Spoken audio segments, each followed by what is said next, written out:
Pada masa yang sangat lampau, di pesisir barat Pulau Sumatera, terdapat sebuah kampung nelayan kecil yang dikelilingi perbukitan hijau dan hamparan laut luas yang tak bertepi. Laut menjadi nadi kehidupan masyarakat kampung itu. Setiap hari, ombak bergulung seolah bernapas bersama manusia yang menggantungkan hidup padanya. Saat fajar menyingsing, suara burung cemar bersahut-sahutan di udara, bercampur dengan teriakan para nelayan yang mendorong perahu kayu mereka ke air. Bau asin laut dan ikan segar memenuhi udara pagi. Anak-anak berlarian di pasir pantai dengan tawa polos, membuat jejak kaki kecil yang segera terhapus oleh ombak. Sementara itu, para ibu berdiri di tepi pantai Tau di depan rumah-rumah sederhana, menatap laut dengan mata penuh harap, menunggu perahu suami mereka kembali membawa hasil tangkapan. Kampung itu sederhana, namun hangat oleh kebersamaan dan saling tolong-menolong antar warganya. Di kampung itulah tinggal seorang janda miskin bersama anak laki-lakinya yang bernama Melin Kundang.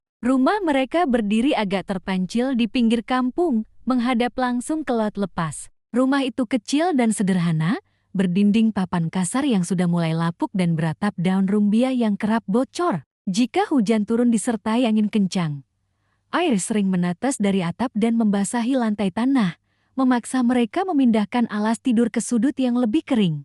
Ayah Melin dahulu dikenal sebagai seorang pelot yang berani dan tangguh. Ia sering berlayar berhari-hari lamanya, menantang ombak demi menghidupi keluarganya. Namun suatu hari, ia pergi melaut dan tak pernah kembali. Kapalnya diterjang badai besar yang datang tiba-tiba, dengan angin menderu dan ombak setinggi gunung. Sejak hari itu, kabar tentang ayah Melin hanya tinggal kenangan dan doa. Sejak saat itu pula, Ibu Melin harus menguatkan hati dan menjalani hidup sebagai janda. Ia menahan kesedihan dalam diam, membesarkan Melin seorang diri tanpa pernah mengeluh. Ia menjadi ayah sekaligus ibu, sandaran dan pelindung bagi anak semata wayangnya. Hari-hari sang ibu dipenuhi kerja keras dan pengorbanan. Setiap subuh, sebelum ayam berkokok, ia sudah bangun untuk memasak dan menyiapkan dagangan kecil. Dengan langkah pelan, ia berjalan ke pasar menjajakan kue sederhana buatannya. Siang hari,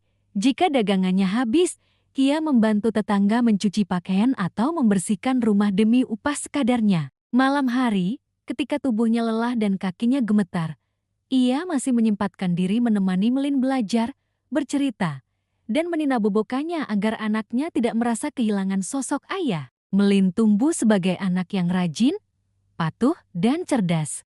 Ia jarang bermain berlebihan seperti anak-anak lain. Ia sering membantu ibunya mengangkat air dari sumur, mengumpulkan kayu bakar di hutan kecil, serta menjual kue di pasar. Meski demikian, jauh di dalam hatinya, Melin merasa sedih melihat ibunya bekerja tanpa henti. Setiap tetes keringat sang ibu terasa seperti beban di dadanya. Ia tidak ingin hidup miskin selamanya dan tidak ingin melihat ibunya menua dalam penderitaan. Setiap sore, setelah pekerjaannya selesai, Melin duduk di atas batu besar di tepi pantai. Dari sana ia memandangi kapal-kapal besar yang berlayar jauh melintasi cakrawala, membawa rempah-rempah, kain sutra, emas, dan barang dagangan dari negeri asing. Angin laut meniup rambutnya, dan suara ombak seakan berbisik, memanggilnya untuk mengenal dunia luas di luar kampung kecil itu. Suatu hari aku akan pergi, pikir Melin dalam hati. Aku akan kembali sebagai orang sukses dan membahagiakan ibu.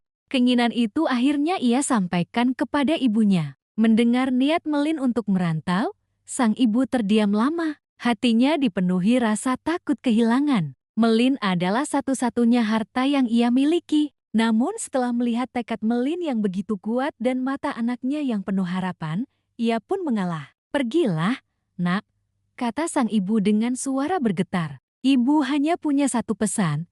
Jangan pernah melupakan ibu dan jangan sombong jika kelak engkau berhasil." Hari keberangkatan menjadi hari paling berat dalam hidup sang ibu. Ia memeluk Melin erat-erat, seakan ingin menyimpan kehangatan tubuh anaknya selamanya. Dengan mata basah dan tangan gemetar, ia mengantarkan Melin hingga ke pelabuhan. Ia berdiri lama di pantai, melambaikan tangan hingga kapal itu benar-benar hilang dari pandangan, meninggalkan hatinya yang kosong. Hari-hari setelah kepergian Melin terasa sangat sepi. Rumah kecil itu menjadi sunyi. Sang ibu menunggu setiap kapal yang datang, berharap melihat wajah anaknya di antara para pelaut. Setiap malam, ia menengadahkan tangan dalam doa, memohon keselamatan, kesehatan, dan keberhasilan bagi Melin, meski ia sendiri harus terus berjuang dalam kesendirian. Sementara itu, kehidupan Melin di perantauan tidaklah mudah. Ia memulai sebagai awak kapal paling rendah. Setiap hari ia membersihkan dek,